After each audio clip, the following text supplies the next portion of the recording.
Nous sommes aujourd'hui au musée de la Libération de Paris, musée du Général Leclerc, musée Jean Moulin, avec la directrice qui est également le commissaire de cette exposition fabuleuse qui nous présente des photographes de guerre et qui ont vu les événements de très près depuis la guerre d'Espagne jusqu'aux années 70.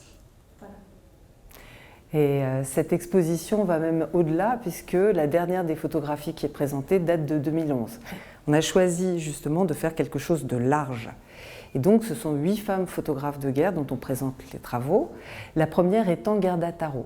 Gerda Taro, avec son compagnon Robert Capa, sont partis en Espagne pour faire des photographies de ce conflit qui était une guerre civile. Et ce qui est intéressant, c'est que ces photographies, les photographies de cette jeune femme, ont été en quelque sorte oubliées, confondues avec celles de Robert Capa, puisqu'elle est morte en Espagne, elle est morte pendant la guerre d'Espagne, sur le terrain. Et donc on a choisi de montrer toute la diversité de ce qu'elle a pu photographier, depuis les combattants, les combattantes, les femmes, et puis aussi les réfugiés et les morts sous les bombardements. Après Gerda Taro, nous sommes parmi les photos de Lee Miller en pleine Seconde Guerre mondiale. Parlez-nous un petit peu d'elle. Lee Miller, c'est une femme qui a fréquenté les surréalistes parisiens avant la guerre, et qui connaissait Picasso, qui connaissait Paul Éluard. Et c'est elle qui se choisit de rejoindre en fait, les troupes américaines au moment du débarquement. Et elle est accréditée par les Américains pour faire des photographies pour un journal de mode. Ça peut paraître un peu extraordinaire. Et donc elle va couvrir le débarquement, enfin juste après le débarquement, elle va se retrouver à Rennes, puis ensuite à Paris, et elle va partir avec l'armée américaine et faire des photographies de la découverte des camps de concentration.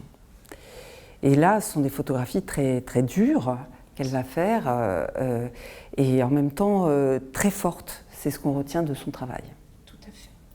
Et donc, Lee Miller qui était parti pour faire des illustrations, on peut dire ça, parce que c'était un journal de mode, de Vogue, va rapporter un reportage touchant et poignant.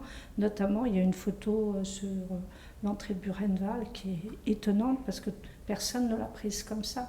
Elle avait un regard un peu particulier. Alors son regard est lié au fait qu'elle avait fréquenté les surréalistes, et donc qu'elle avait en tête le jeu sur la lumière, et la façon de cadrer.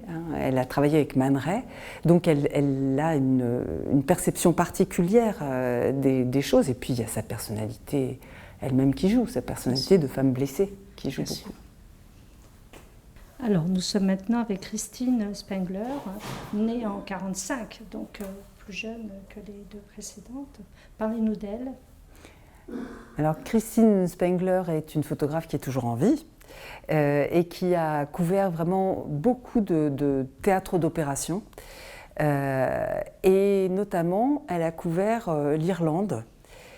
Je dis notamment, elle a couvert l'Irlande parce que quand on a fait le choix des photographies, je souhaitais rappeler aux visiteurs qu'il y a eu récemment des conflits en Europe. Évidemment, je ne me doutais pas qu'il y aurait un conflit en Ukraine. Et donc, j'avais choisi les photographies de Christine Spengler sur l'Irlande, et notamment cette photographie où on voit des enfants qui tirent la langue et on a l'impression qu'on ne sait pas s'ils jouent ou s'ils empêchent. Enfin, et en fait, Christine Spengler m'a expliqué que ces enfants étaient là pour empêcher les adultes, les gens, de passer. Parce que leurs parents étaient en train de faire passer des armes. Et ils avaient demandé aux petits de bloquer la route. Et donc elle s'est fait bloquer par ses enfants, mais elle a capté dans sa photographie aussi tout leur élan et leur joie de vivre. Superbe. Alors maintenant, vous nous avez emmenés à la découverte des photos d'Anja Niedringhaus, un nom un peu complexe à prononcer. Alors, Anja Niedringhaus est une photographe allemande. Et donc, c'est une jeune femme qui veut absolument faire de la photographie. Elle va réussir à rentrer dans un journal et à s'imposer comme photographe. Et elle va être embarquée auprès des troupes occidentales dans certains conflits majeurs, et notamment en Afghanistan. Et c'est là d'ailleurs qu'elle va perdre la vie, dans un attentat. Donc, ce qui est intéressant dans les photographies d'Anya Dendringhaus, c'est qu'elle est très proche des soldats. Et elle photographie vraiment leur quotidien, l'attente, et puis aussi le fait que ce sont de tout jeunes gens qui sont assez perdus dans cette guerre sur des terrains qu'ils ne connaissent pas. Et ce qui est intéressant, c'est que nous avons fait le choix de présenter les photographies d'Anya Dendringhaus en noir et blanc, alors qu'elle a travaillé en couleur. Mais c'est parce que c'était son choix à elle. Et elle disait que quand elle regardait une scène, elle la voyait en noir et blanc. Et donc ça a été notre souci, ça a été de retrouver son tireur et de faire des tirages qui correspondaient à ce qu'elle aurait voulu.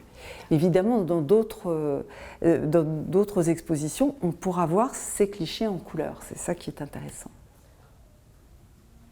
Alors, s'il y avait un mot de conclusion pour cette exposition magnifique qui touchera les gens qui viendront la visiter, comment vous concluriez cette... Eh bien, ce qu'on a essayé de montrer, c'est que les femmes ont toujours été sur les théâtres d'opération. On les connaissait comme témoins, comme victimes, et bien, parfois comme combattantes. Et bien là, vous avez une forme de témoignage particulière qui est la photographie de guerre. Donc c'est intéressant de voir que les femmes étaient présentes pour faire des photographies de guerre et que chacune a photographié les opérations et les gens autour d'elle en fonction de sa sensibilité propre. Donc ça, je pense que c'est vraiment intéressant à rappeler que les femmes, elles aussi, étaient là et ont photographié. Et n'ont pas peur des combats, puisque là, certaines photos sont violentes. Et elles ont à tel point pas peur des combats que Caroline Cole, dont nous présentons le travail, qui m'avait dit qu'elle avait arrêté la photographie de guerre, donc en mars, actuellement est en Ukraine. D'accord. Merci pour toutes ces précisions.